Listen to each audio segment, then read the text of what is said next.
We are on diary entry number 827, December 18, 1936.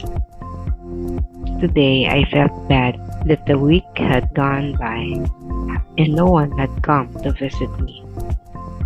When I complained to the Lord, He answered, "Isn't it enough for you that I visit you every day?" I apologized to the Lord and the hurt vanished. O God, my strength, you are sufficient for me.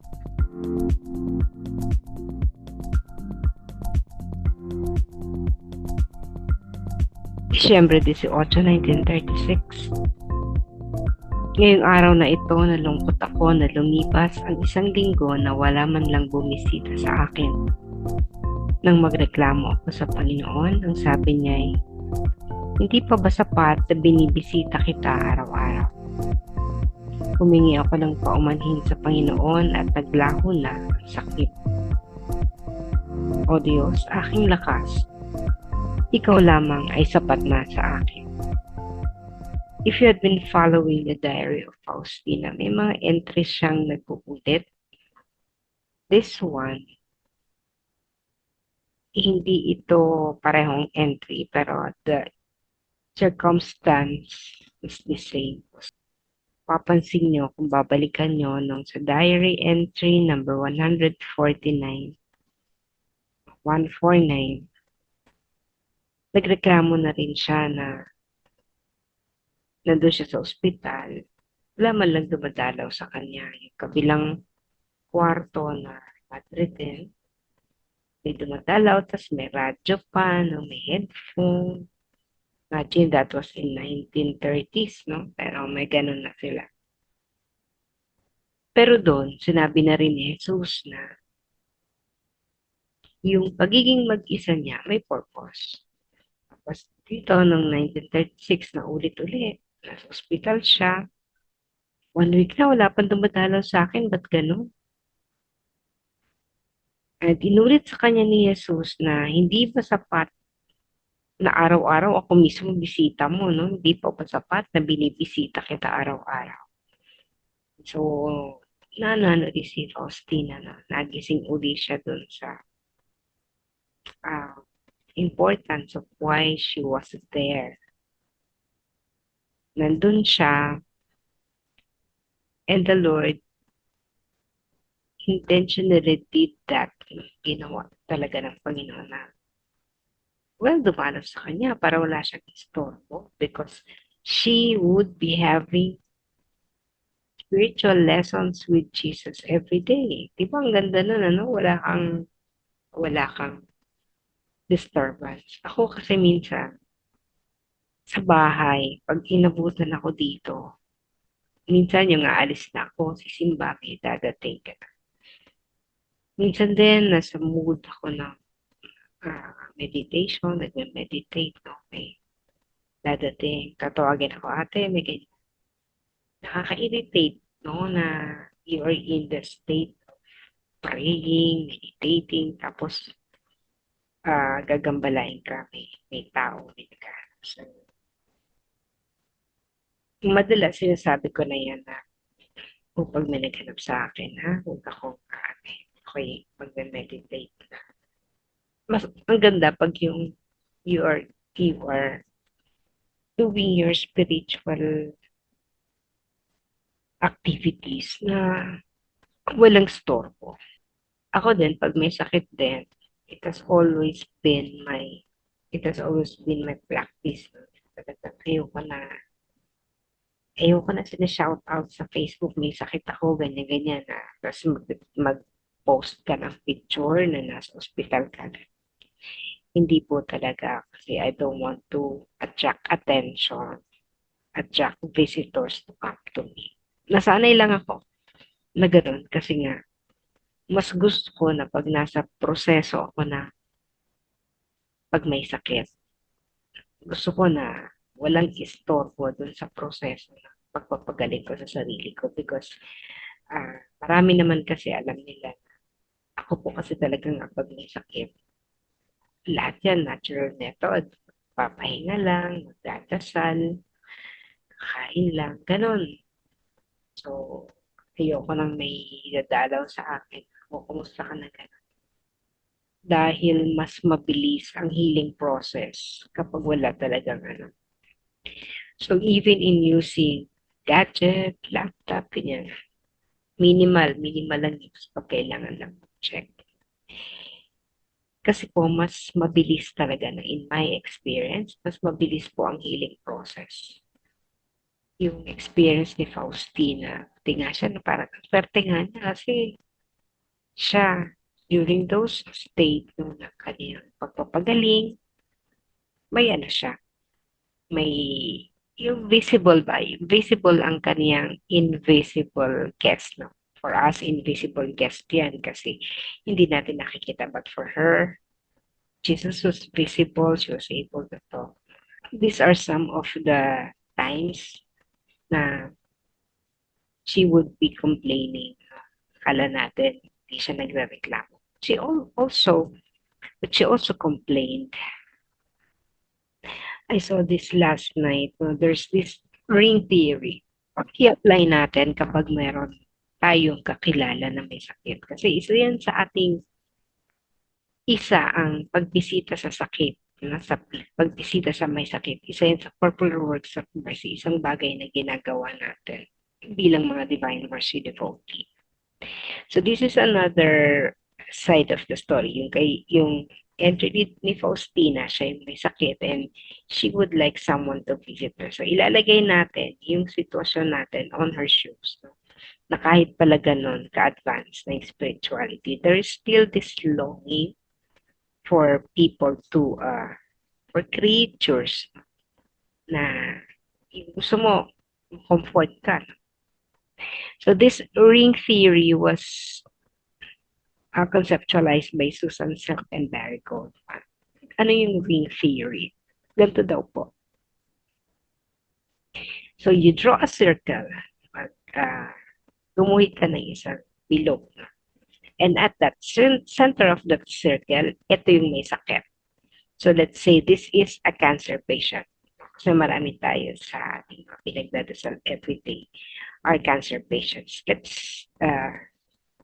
But you can apply this to anyone who is sick, depressed, no problema.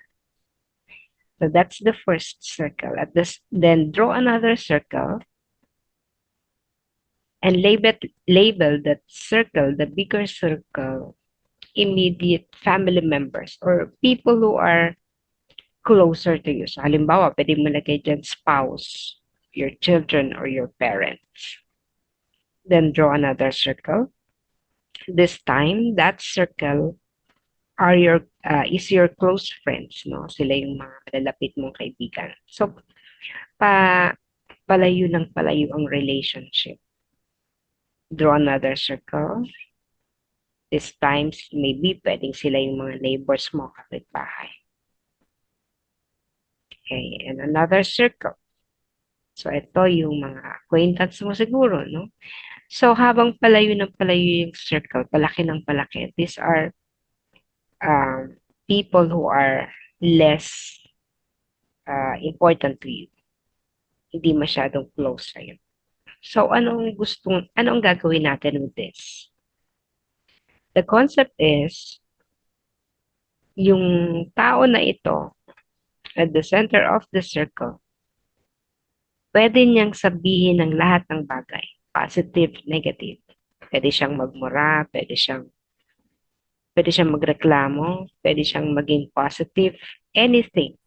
Walang bawal. Because that person is at the center of the circle.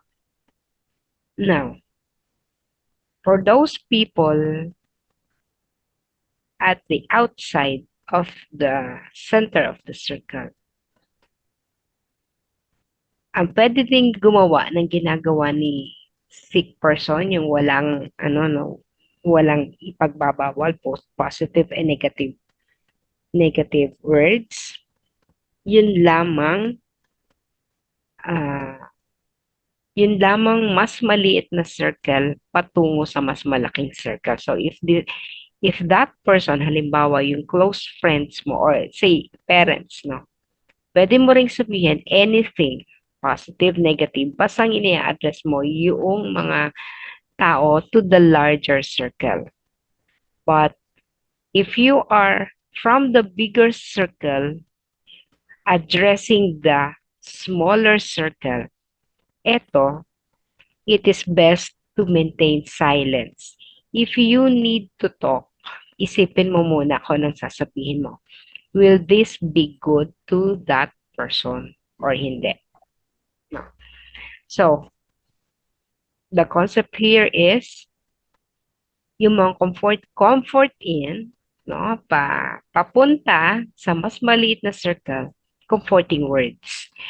Pagpalabas mula sa smaller circle papunta sa mas malaking circle, idadump mo lahat ng mga bagay na hindi importante at hindi makabubuti sa tao. Bakit?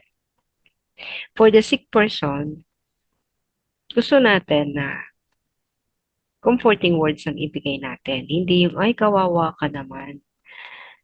Ano nangyari sa'yo? Bakit ka nagkaganyan?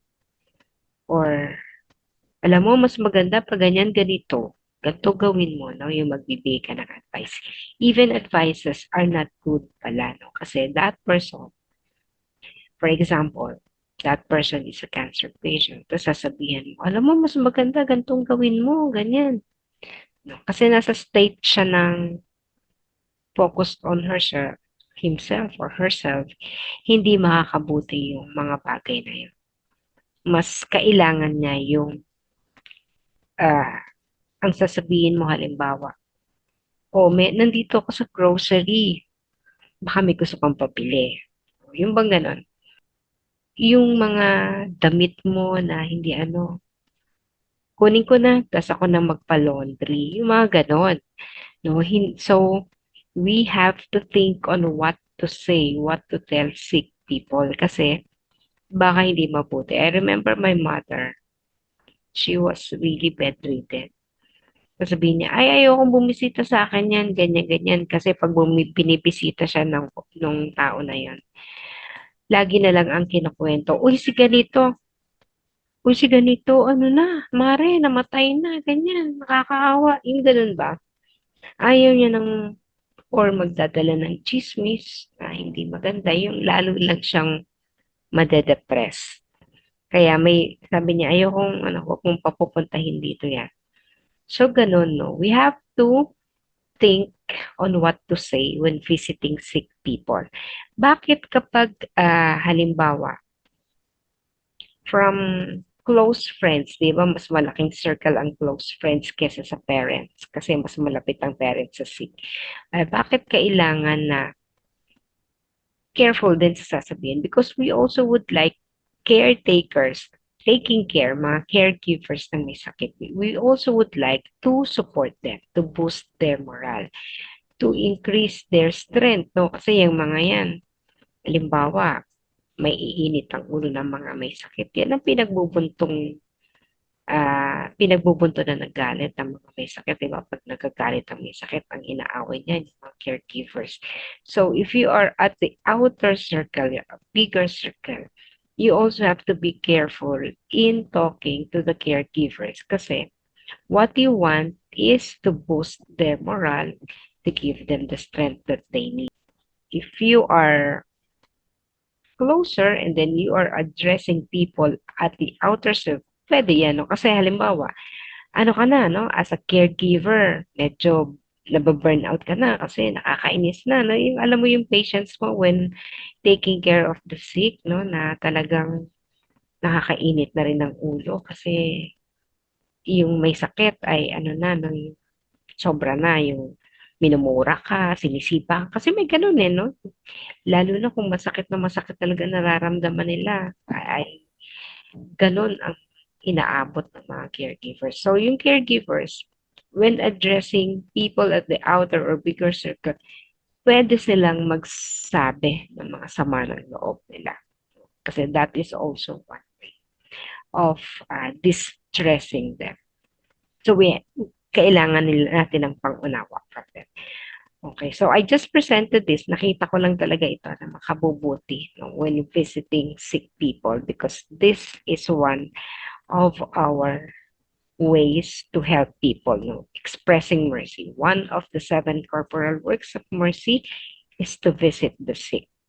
I also came to read kagabi, no, an article from Daily Inquirer. Kilala ko yung writer. Kilala in the sense na he is a popular writer. Marami siya experience na pipilitin yung pisal, pipilitin na yung last sacrament, eh, hindi pa ready no? So we also have to be careful. Baka pupunta tayo doon, oy, mag-chaplet tayo para ano, ganito, ganyan. Kami noon, kapag bumibisita rin kami sa mga may sakit, naisip ko tuloy noon na laging gagawin nga namin na mag-chaplet kami. Yung mga kapitbahay, parang feeling nila, uy, mamamatay na kasi dumating na kami, nagdadasal na kami. So, hindi tayo nagiging minsan sensitive na because our objective, maganda naman objective natin yung soul, no? We would like the soul to be prepared. Kaya lang, kung hindi pa prepared yung soul, wag nating ipilit muna. We can just pray silently. Parang gano'n, no? Yung ginagawa natin ngayon. So, nandyan yung mga pangalan nila, pinapagdasal natin. Pero, there are people also, ayaw nila na nakasulat yung pangalan nila, mas makikita nila, ba't nandun yung pangalan ko dun sa 3 a.m.? Hindi ko naman, hindi ko naman, parang ayaw nila kasi nga na nalalaman ng ibang tao na may sakit. So, you have to be careful on that. Baka hindi nila gusto na nakaano yan, nakapost, ganyan. Or they do not also would like us to go there. So let us be sensitive. If the soul is not yet ready, just pray silently. Just pray for the soul. And bago tayo pumunta doon, ano muna, no? Huwag yung surprise, nandito po kami, para kami ayan, pagdasal kayo. Although there are people who would appreciate us. No? So, may isang experience ako na pinagdadasal namin yung isang may sakit. No? Dahil ward yun, nung marami may sakit doon. Those people also requested for prayers. Okay po yun pag ganun. But if the sick person does not want what we would do, irespeto lang muna natin. Ganun.